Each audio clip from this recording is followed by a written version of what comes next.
Acabei recebendo um convite do consulado americano para conhecer algumas das universidades negras norte-americanas que eu não conhecia. E chegando nos Estados Unidos, conheci algumas das universidades negras americanas, não preciso nem dizer para você que eu fiquei maluco. Voltei para o Brasil e chegando no Brasil, na época, falei, olha, nós precisamos construir aqui no Brasil uma universidade negra que possa cumprir os mesmos fundamentos que cumprem as universidades negras norte-americanas. O grupo, logicamente, quase caiu da cadeira e nós pensamos que era melhor conversar um pouco mais sobre isso no boteco da esquina.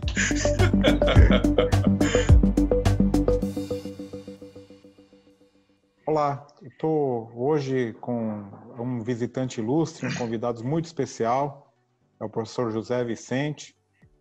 Ele é o reitor da Universidade Zumbi dos Palmares, é uma universidade única, como a gente vai daqui a pouco conversar, e é uma satisfação ter hoje você aqui com a gente, José Vicente. Obrigado pela tua participação. Uma grande alegria, uma grande satisfação poder revê-lo e podermos conversarmos. Me conta um pouquinho da tua história, antes da gente começar a falar um pouco de universidades e coisas assim. Eu sou um caipira de Marília, um batedor de café, um batedor de amendoim, ou seja, filho de pais boias frias, de pais que trabalhavam na roça, caçula de 6, e até por ser o caçula, eu obrigatoriamente tinha que acompanhar meus pais na roça. Mas eis que, não sei por que exatamente, mas debruçou sobre mim um gosto pela leitura. E por conta disso, eu gostava muito de, com o dinheirinho que eu ganhava na boia fria e depois engraxando sapato e fazendo as pequenas vendas de biscoito e coisas pela rua, eu gostava muito de comprar os gibizinhos de Bang Bang, né, os faroeste do meu tempo. E isso, então, me tornou muito interessado pela leitura e, a partir da leitura, eu pude vislumbrar um universo que permitiu, inclusive, pensar que aquilo que estava definido como um destino manifesto, de um boia fria, pobre, que teria muita pouca coisa para fazer, que não se reproduzir como um boia fria, de repente se colocou como uma utopia possível. Tive a sorte de que a minha mãe, então, em algum momento compreendeu que eu deveria deixar de frequentar a boia fria e entrar no parque infantil, e a partir do parque infantil pude iniciar os estudos na escola pública, e a partir das escolas públicas, um dia entendi que tinha um grande destino para mim. E por conta disso, Marília, ali no interior de São Paulo, tinha ficado muito pequena, e o lugar de fazer coisas grandes, de realizar as coisas grandes, devesse ser na capital, aqui em São Paulo. Por conta disso, eu então me inscrevi à época na Polícia Militar. A Polícia Militar significava a possibilidade de dar um salto qualificado em todas as dimensões da minha vida pessoal. Chegando em São Paulo como soldado, vislumbrando essa fantástica selva de pedra, fiquei mais entusiasmado ainda. Aqui, rapidamente, retomei meus estudos e no desenvolvimento dessa vida estudantil acadêmica é que surgiu, então, tantas outras frentes, tantas outras possibilidades. Conta um pouco como surgiu a ideia da Faculdade Zumbi dos Palmares, que, afinal de contas, você é um dos idealizadores e principais nomes aí, né, que criaram essa ideia tão interessante. Então, logo eu cheguei em São Paulo, eu ainda estava no primeiro colegial. Então, aqui, rapidamente, eu fiz o segundo e terceiro colegial e, concomitantemente, ingressei no curso de Direito da Faculdades Integradas de Guarulhos. Na Faculdades Integradas de Guarulhos, tinha um grupo que se constituiu para disputar o diretório acadêmico. Eu me envolvi lá naquelas disputas pelo diretório acadêmico e acabei me elegendo vice-presidente. E dentro do diretório acadêmico, esse tema da educação, inclusão, negros, é alguma coisa que foi se desenhando e que eu fui me aproximando. Uma vez formado, eu fui para a advocacia e na advocacia eu acabei me envolvendo com as discussões do meio ambiente. Era um tempo que os meio ambiente e direitos humanos estavam muito intensos. Eu acabei integrando uma comissão na Ordem dos Advogados do Brasil e ali, então, a partir do meio ambiente, nós criamos uma subcomissão de direitos humanos. E ali começou a se discutir os direitos humanos, aprofundar essas discussões, pensar o negro, a inclusão, etc. e tal. E tudo isso, ao final, se transformou no primeiro congresso de estudantes negros do estado de São Paulo. Em seguida, eu e mais algumas pessoas ficam muito mais interessados pelo tema, e eu acabei, até por interesse muito particular, me inscrevendo na Faculdade de Sociologia, na Escola de Sociologia e Política de São Paulo. O primeiro fato é de que lá tinha muitos negros e de que, da mesma maneira, tinha uma pregação muito intensa. O sociólogo tem que fazer a intervenção no social. E isso daí ficou muito claro e a gente juntou com esses jovens negros e veio-se o debate, primeiro, de por que não tinha os negros nem na ESP, número significativo, nem fora da ESP, e como nós poderíamos fazer para minorar esse problema. E disso iniciaram-se os seminários, os debates, e em algum momento desse seminário, desses debates, eu acabei recebendo um convite do consulado americano para conhecer algumas das universidades negras norte-americanas, que eu não conhecia. E, com isso, fui para os Estados Unidos e, chegando nos Estados Unidos, conheci algumas das universidades negras americanas, não preciso nem dizer para você que eu fiquei maluco. Voltei para o Brasil e, chegando no Brasil, na ESP, falei, olha, nós precisamos construir aqui no Brasil uma universidade negra que possa cumprir os mesmos fundamentos que cumprem as universidades negras norte-americanas. E daí veio a ideia. Então, por que não? E por que não?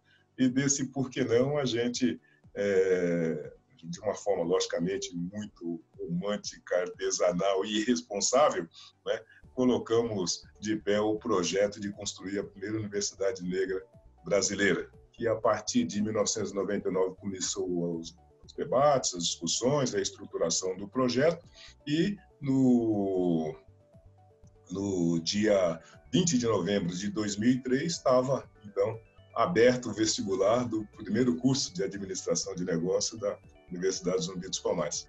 E conta um pouquinho como está hoje, dá uma ideia de números, de dados, de programas, como que está a universidade hoje? Nós progredimos para 10 cursos de graduação, puxado por administração, direito e publicidade, ampliamos e conseguimos construir também alguns cursos tecnológicos, produzimos algumas pós-graduações lato sensu e nos consolidamos também como um espaço muito importante e muito reverberante das discussões e das construções de outros mecanismos, não só de empoderamento, de fortalecimento, mas também de pertencimento do negro e do jovem negro brasileiro. E ela chega hoje, então, com seus 2.000 alunos, distribuídos nesses 10 cursos, sendo 10 de graduação tecnológica e 4 de pós-graduação. E ao longo desses, então, primeiro 15 anos, ela formou 3.700 alunos, e desses 3.700, em que as mulheres representam 58%, e a faixa de idade média está na casa dos 37 anos, conseguimos também, junto com isso, a partir das convergências de estágios empresariais, efetivar até no mês de março 1.200 dos formandos negros nessas empresas parceiras. E conseguimos constituir como uma ponte por onde passou um conjunto de ações, de realizações muito importantes para o tema negros em todas as dimensões. Eu estava até conversando com o veículo agora há pouco e, coincidentemente, eu estava mostrando para o veículo a carta do Joaquim Barbosa, quando ele veio na Zumbi dos Palmares, pediu apoio para que ele pudesse ser encaminhado como ministro da Suprema Corte. Então, eu estava tentando exemplificar com isso que a Zumbi ganhou uma importância de referenciamento desse tema a ponto de poder fazer intervenções e reivindicações dessa natureza, que no seu conjunto ajudou significativamente com que, a partir da Zumbi, viessem todas as demais universidades através das cotas, das ações afirmativas, viessem os concursos públicos, viessem a participação dos negros na propaganda, nos estágios, nos trainees do governo federal, e viesse, sobretudo, a chegada do negro até agora, não só na magistratura, mas também nas Forças Armadas, né? Tudo isso a partir de uma ocupação permanente de espaços públicos relevantes, e no seu conjunto conseguia identificar para o jovem negro: nós podemos, né? E você pode estar onde você quiser, você pode ser o que você quiser, como você mesmo pôde perceber em algumas oportunidades, levar 1.000 jovens negros para dentro da Sala São Paulo, ou levar os negros para dentro da Virada, ou trazer um seminário internacional com nomes de primeira linha, ou poder receber desde Hillary Clinton, Graça Machel e todas as grandes personalidades mundiais para dentro da Zumbi dos Palmares, em verdade, se constituiu no mecanismo importante de não só superação, mas também de expansão e de elevação desse tema negros na sociedade brasileira e na cidade de São Paulo e para dentro do nosso trabalho. A gente aqui vivenciou há pouco tempo esse brutal assassinato nos Estados Unidos, que desencadeou uma série de mobilizações, e eu queria que você comentasse um pouquinho sobre isso, o que você sente aqui no nosso contexto, no nosso país. A situação mudou um pouco daquele momento que você começou a imaginar essa universidade até os dias de hoje, praticamente 20 anos depois, ou ainda estamos numa situação muito ruim? Quando a gente traça um paralelo, por exemplo, com o que aconteceu nos Estados Unidos, o que aconteceu e tem acontecido no nosso Brasil, a gente não sabe se fica feliz ou se fica entristecido, por dois motivos muito simples. Nos Estados Unidos, as coisas são assim, mas sempre foram assim, porque elas sempre foram esclarecidas, sempre foram transparentes. Olha, separados, mas iguais. É ódio racial, entendeu? E está aqui onde você não pode entrar, o que você não pode fazer e o que você não pode sequer reivindicar. Está claro, você sabe quem é o inimigo, né? E por conta disso você pode até se preparar, conhecer as suas estratégias, ou até tentar sentar à mesa para administrar e construir aí um plano mínimo de relação. E no Brasil é o inverso, né? Nós estamos no discurso de que somos uma democracia miscigenada de iguais e que essa igualdade está suportada e garantida no Estado Democrático de Direito, onde a cor da sua pele ou a sua raça não os distingue perante as oportunidades e as possibilidades. Tudo muito bonito, numa Constituição fantástica em que tem 10 artigos garantindo e punindo o racismo como um crime hediondo e inafiançável, por exemplo. Mas que, na prática efetiva e objetiva da rotina da vida pessoal, grupal, familiar, social, tudo isso não se manifesta em realidade. Pelo contrário, né? Ele se opõe, ele se dissimula e ele se constitui para produzir de uma forma informal o que a formalidade do apartheid americano realiza todos os dias. A gente tem, da mesma forma como nos Estados Unidos, uma ação preferencial da sociedade e mesmo dessa parte da estrutura do Estado, que ele massacra todos os dias e não permite, primeiro, que o negro possa respirar, tem que ficar sufocado por aquela pressão de saber que os olhares estão vigiando e que a polícia está vindo logo ali, não é? E depois tem que se conformar com uma praticamente morte social em que você não consegue acesso a lugar nenhum, né? E quando você consegue, minimamente, quando você, por qualquer motivo, consegue ascender, você agora é vitimado pela solidão social em que os espaços ou se fecham ou te excluem. E essa situação ainda fica mais dramática, né, no caso de um país com tanta desigualdade, com tanto racismo, no momento desta pandemia que a gente está vivendo. Comenta um pouquinho sobre isso. Qualquer pandemia, logicamente, vai sempre fazer um estrago, é onde estão as vulnerabilidades. E é lá na periferia, é lá na ponta que, de novo, estão os negros, que, de novo, estão as famílias negras e que, de novo, estão as parcas, medidas e mecanismos de sobrevivência social que se debruça sobre esse público de negros e de pobres brasileiros. A gente nem só está assistindo, como não sabe nem ao certo se condói mais com a ação do vírus agora ou se sofre antecipadamente pela ação do pós-vírus, né, que vai significar da mesma maneira uma brutal tragédia para essa parte dos brasileiros. Esse estrago terrível que ele vai produzir nessa franja social de vulnerabilidades, onde está, sobretudo, o negro,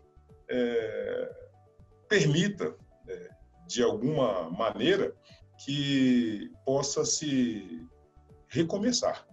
Eu também não sei como, mas tomara que seja possível recomeçar. Diferentemente das vezes anteriores na história, nós tenhamos agora a honestidade, o compromisso e a vontade de efetivamente construir pontes possíveis para diminuir esse fosso e para permitir que esse pessoal não caia no precipício.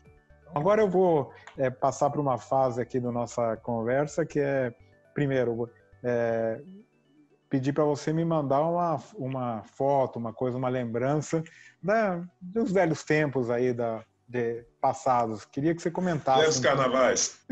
Exato, é a nossa arqueologia acadêmica. A foto que eu fiz com a Bernice King. A Bernice King é a filha do Martin Luther King e, num determinado momento dessa trajetória da construção da Zumbi, ela esteve na Zumbi e esteve aqui em São Paulo.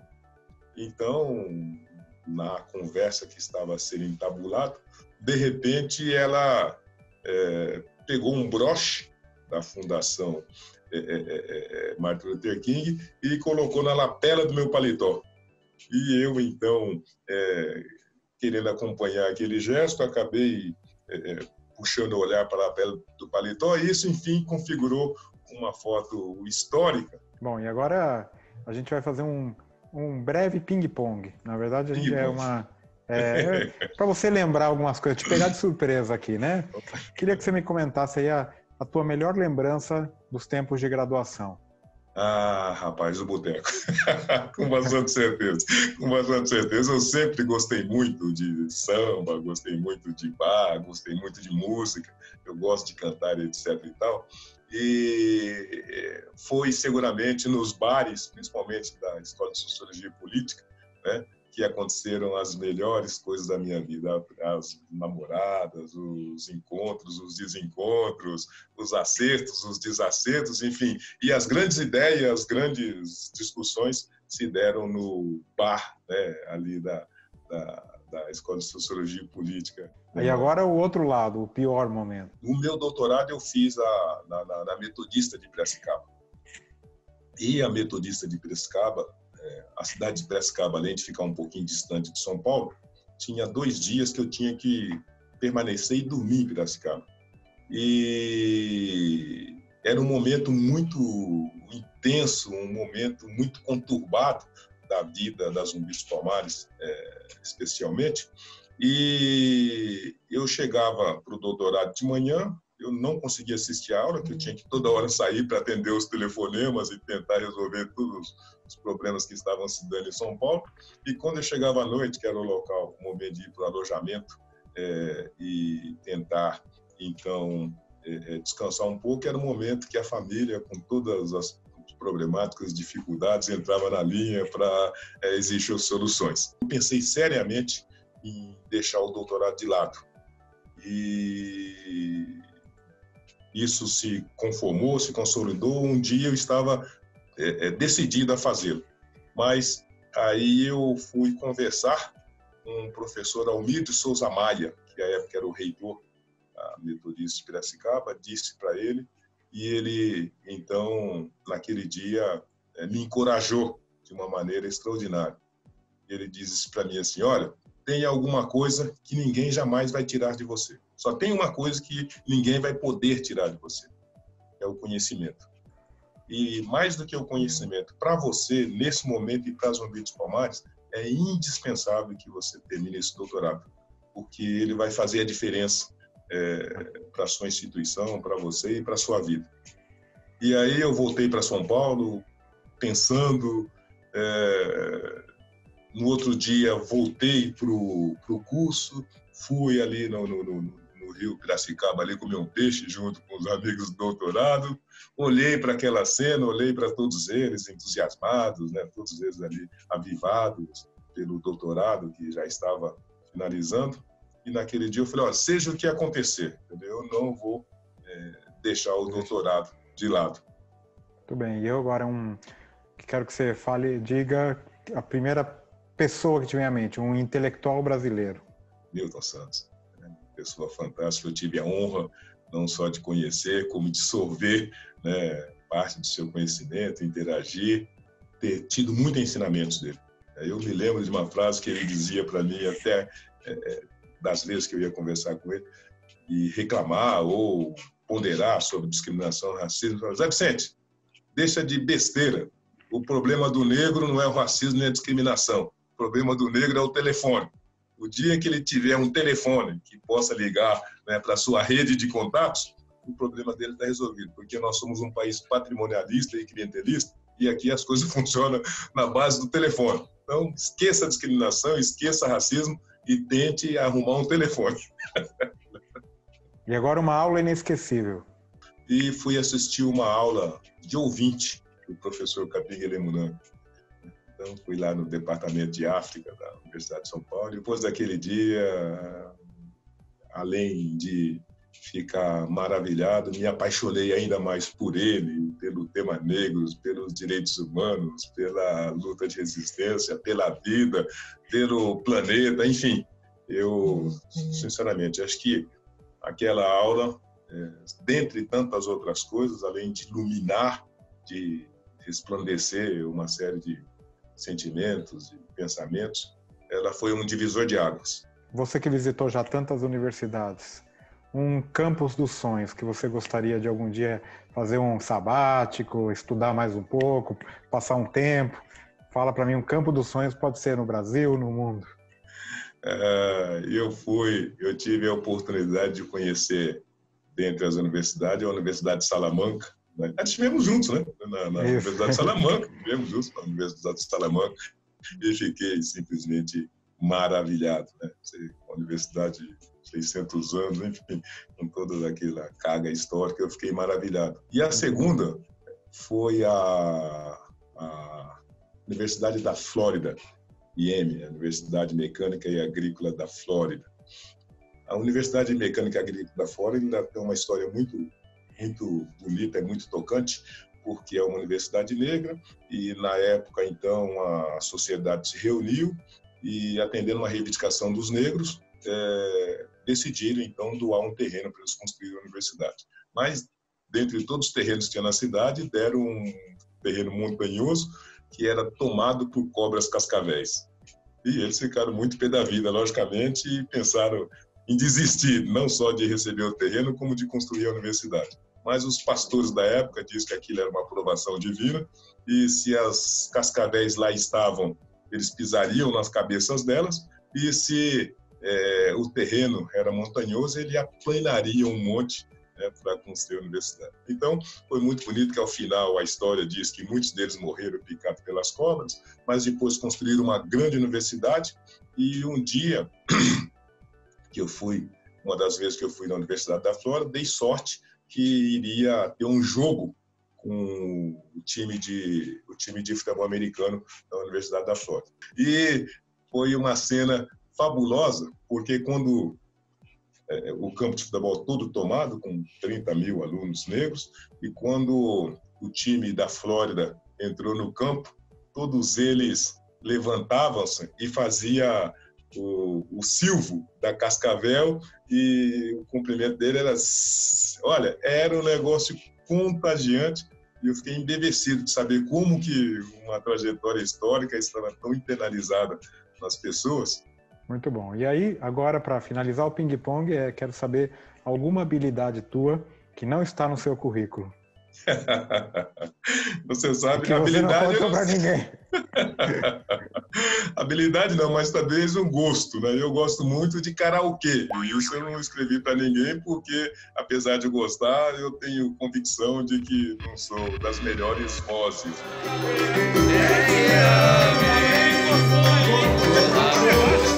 E o segundo, eu quando era garoto participava muito de festival de ping-pong, então eu gosto muito de jogar ping-pong. E por fim, eu tenho um dom que me acompanhou desde a minha juventude, que eu escrevo poesias e músicas. Então tive bastante material já publicado aí em outras épocas. Então, volta e meia, eu estou sentado aí com a minha caneta e meu papel, escrevendo umas poesias aqui, né? Principalmente... Múltiplas habilidades, então, no esporte, na arte, né? Em todos os lugares. Muito bom. Zé, então agora para finalizar mesmo, queria que você recomendasse algum livro. Algum livro que você está lendo, ou que te marcou, qualquer coisa que te venha à mente. Eu li aquele livro Escravidão, do Laurentino Gomes, e esse livro me trouxe uma coisa que eu nunca havia pensado, que ele trouxe algumas fotografias e informações de alguns campos de reprodução de escravos no Maranhão. Né? Ele trouxe algumas informações historiográficas de que muitos dos senhores de engenho construíam campos onde as mulheres negras reproduziam escravos, entendeu? Reproduzia automaticamente escravos para que, a partir de algum momento, sem curiosidade, pudesse ser vendido. Então, era uma indústria de fabricação de escravos que eu não sabia e que eu nunca tinha visto um documento historiográfico dessa natureza. Então, quando eu li o livro, conheci uma série de outras particularidades e tinha essas notícias que, para o meu gosto, são muito importantes, eu fiquei maravilhado com o livro. Então, o Escravidão, de Laurentino Gomes, é um livro que eu sugeriria para quem gosta desse tema. E depois, ao final, eu também, nos últimos tempos, me dediquei para ler um livro muito leve, que é A Vida do Luiz Gama. Logicamente, eu já tinha visto na universidade, li e tal, mas esse livro é um livro muito bem construído, que traz alguns viés e algumas facetas de um Luiz Gama que eu também não conhecia. Então, conhecendo ele, a sua trajetória, a sua mãe, como é que foi, como é que se deu, eu fiquei assim fascinado, maravilhado, morri de inveja e fiquei me sentindo um zero à esquerda. Eu imaginei, puxa vida, se esse homem fez isso, entendeu? Naquele tempo, né, sem ferramentais nenhum, e eu só fiz um pouco que fiz, então eu estou com um problema aí para resolver. Eu preciso fazer mais. Então eu também deixaria essa sugestão. Né, Bom, muito obrigado, José Vicente. Para variar, né, uma conversa boa, gostosa, agradável. Vamos aqui mantendo nossas conversas, nossas colaborações entre as nossas universidades. É sempre um prazer falar com você. Muito obrigado pela sua participação. Eu que agradeço a oportunidade, essa conversa gostosa. Você conseguiu tirar leite de pedra, viu? Que eu entreguei os negócios aí que, entendeu? É segredo de Estado. E mais que isso, foi até bom dar uma repassada aí na trajetória que, sabe, nos anima, nos estimula e nos desafia sempre. E essa é um pouco a ideia, né? Que a gente mostre de pano de fundo, né, a importância de estudar, a importância da universidade para a transformação da vida das pessoas. Muito obrigado. Que isso, um abraço. Obrigadão.